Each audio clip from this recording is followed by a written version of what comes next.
আসসালামু আলাইকুম এভরিওয়ান। আমাদের এই বিষখালী নদীর তাজা ইলিশ মাছ কিছুক্ষণ আগে জাল থেকে ধরা পড়ছে এবং অনেকদিন ধরে ইচ্ছা ছিল যে তাজা ইলিশ মাছ ধরার, কিন্তু ভাগ্যে ধরার তো সুযোগ নাই, এজন্য ক্রয় করলাম। এক সাইজে 3টে আছে, আরও এখানে একটা সাইজে রেখে তো 1.5 কেজি না 1.5 কেজি না, জনগণের কি বকবো না ভাই।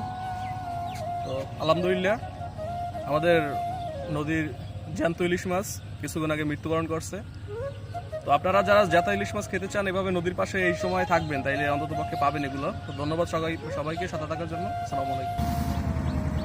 তাজা ইলিশ মাছ আমাদের নদীর, আমার পিছনে যে নদীটা দেখতে পাচ্ছেন যে আমাদের এই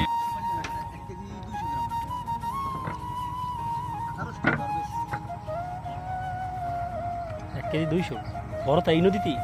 আরে বাবা মাছ